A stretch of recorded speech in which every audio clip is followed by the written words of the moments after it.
I think at the very beginning of the Huis Project, I was sitting here on the old veranda with the old stairs and the old retaining wall and that, thinking about how I was going to finish it. Well, you can see it's a work in progress. I'm just taking a short break from doing the handrail, but we have made some progress. So we ended up ripping out the concrete retaining wall that was here.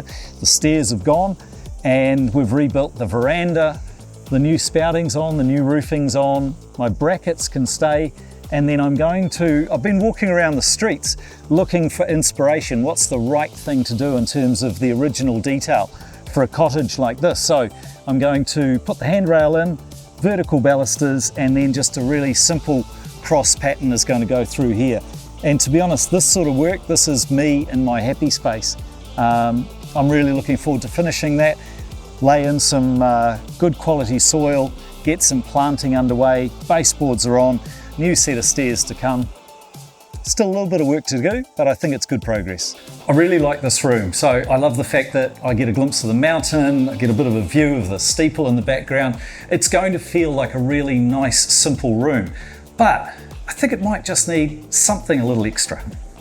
Look at this, can I touch it? So this is wallpaper, and you've done lots and lots of wallpaper, but I'm guessing that it's a little bit different in the sense that there's obviously a pattern, we've got to get everything lined up. Yeah. What's the preparation for doing this? What's really important? Really important is the preparation of the wall. It really needs to be nicely skimmed. Yep. Because if you have got a bow or something coming out or in, suddenly our joint will be going apart. Yep. So that's why I really need it plain. And you guys have done a really good job here. I'm happy with the preparation. I know the house is sort of leaning a little bit like this and a little bit like that, but you get that first one on. And then, working like this is, I suppose we all want people to do things for themselves, but something like this wallpaper with this pattern, it's a professional job, eh? It totally is, because you gotta have the right glue, you gotta know what tools you have to use. And you gotta know what undercoat you need underneath. And I was watching before, I could see you sort of stretching and pulling at the paper and trying to get everything lined up. So how much can you get out of the paper, I suppose? This here is a new material. I'm really happy with that. Good. Because it's not expanding too much. Mm-hmm. It's a little bit stretchy, like you can adjust these little stripes to each other, if it's out of pattern. Because every single one lines up. Like I can't see the joins. This is beautiful. So this is a little bit the art in it, to have flexibility to adjust the wallpaper to the movement of the wall and, whatever appears, So I'm happy with the material. It's fantastic. Good. All right. I can't wait to see it finished. I'll see you soon. Okay, thank you. We're tantalisingly close to the completion of the house project, and the walls have been painted, the ceiling's done, the wardrobes are underway, the carpet's coming next week, and today a fairly significant day for me to see this wallpaper up. Part of the reason is that my sister Tanya is the creator and artist behind the wallpaper. And I guess I know for me, building, there's a creative process, right? You don't always end up where you thought. How did you come up with this? I was looking for an image that was going to create depth and space, but not be the star of the room, be a backdrop and be livable, that you could coordinate lots of different furnishings with it, be kind of soft and neutral, but still create space. And then I was trying to get a New Zealand feel into it, so I thought a New Zealand landscape in that old intaglio etching style. So tell us about what's here. What are we looking at? What have we got? It's made up of different, this is from an early Italian tourist book, and this is from Cook's Voyage to New Zealand book from 1773. These bits, yes, and I drew these bits to match, so I've kind of drawn bits to match, and then I've knitted together the sky from about 3 different sources, and then just juggled the different scales and proportions to get it overall. So I guess I don't know how the creative process works for you, but I'm guessing you have an idea, then you sort of flesh it out with some drawing, and then you see it life size. Is it what you expected? It is, it's good. Yeah, it is. I can see things that I want to improve. Sure. And this is the prototype test so that I can see all of the little things that I want to improve, and then I'll do the final files. Yep. And then we'll do it in 4 colorways. Yes. This grey, and then, maybe a duck egg. So when you say colorways, like we've gone for, what's in here? This has got resin, black, white, Yep. sea fog, foggy grey, and fuchsia grey. But the fuchsia grey is the main grey. Okay. And then the black white is the light colour. But there's actually 6 colours in there that you can't really see. So now I'll do the same, and I think we'll do a black, Yep. quite dark, a duck egg, a natural, maybe a sepia. Okay.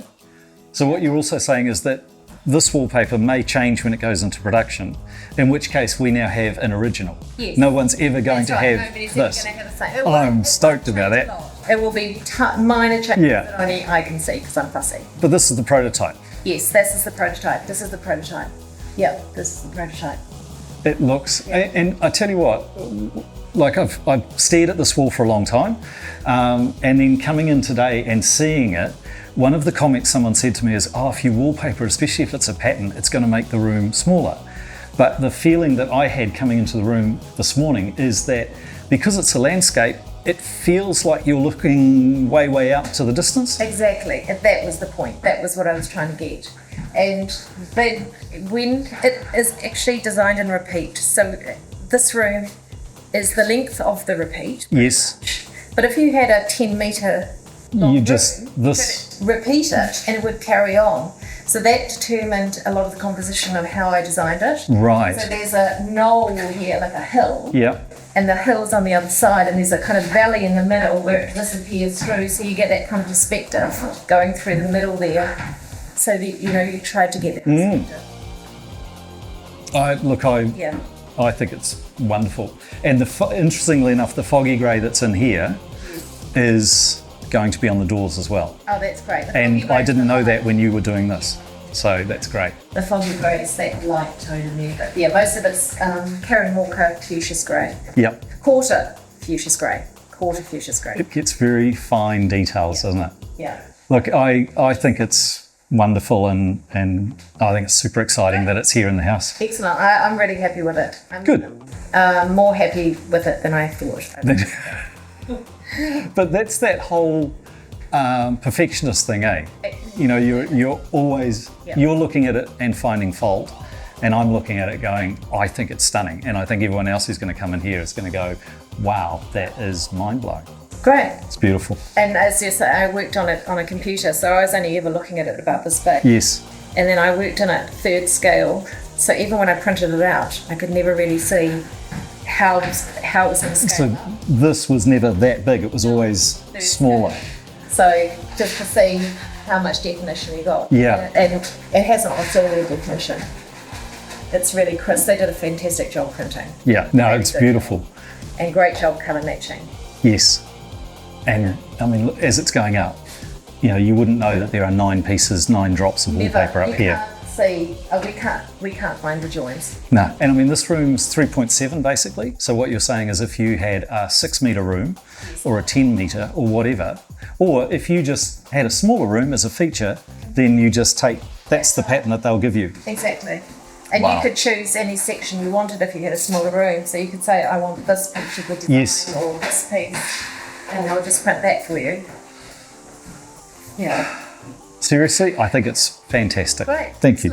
Right. Thanks for letting me be involved. One of my challenges on this job has been sort of making decisions, deciding how to resolve challenges. One of the big challenges for the house was we've got the chimneys. Now, I like them, I've decided to keep them, but then how do we treat them? They were all framed out.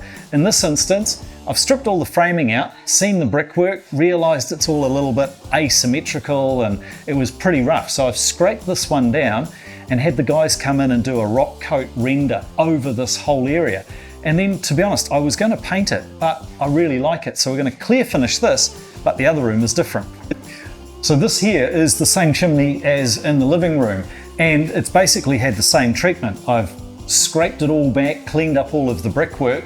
The guys have come in, they've done the rock coat render over it, and then we've simply painted it in the same colour as the wall. It stands out because obviously it projects into the room. You can still see the brick and the uneven lines and a few of the ashlar lines in there, but we've been able to tone it back by simply painting it the same colour as the wall. And then I've cast a little hearth into there, and my template down here, that'll soon become a nice piece of engineered stone from the guys at AGB Stone. So I've got that to do tomorrow, and then on Monday, well, the carpet's happening.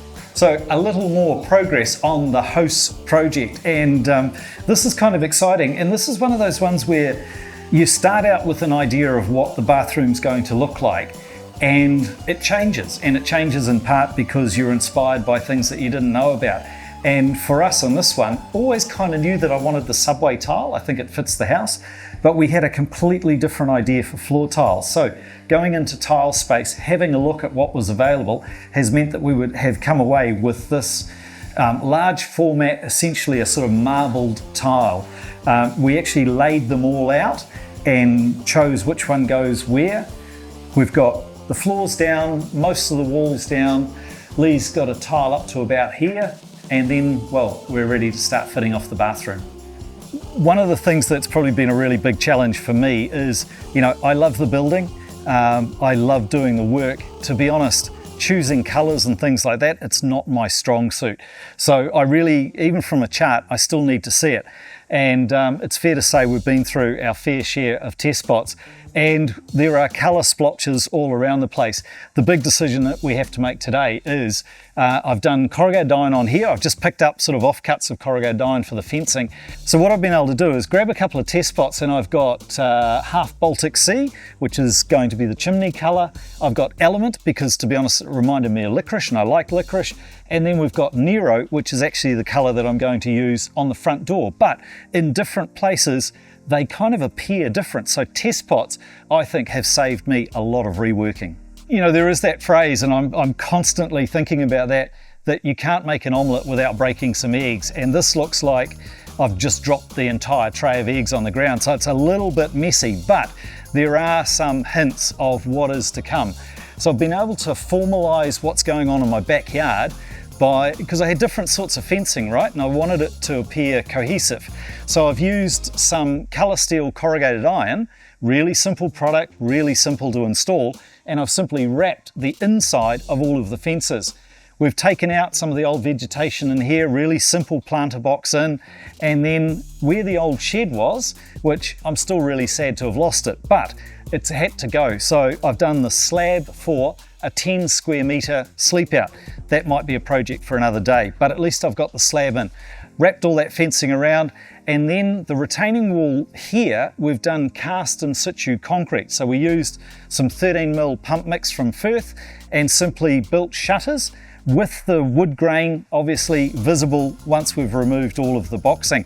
So those are cast in situ, and then we've done a big concrete pour the other day to do the patio, and we've added some dry con mix into the concrete, and that's given it a colour that goes all the way through. I cut it yesterday to prevent some cracks.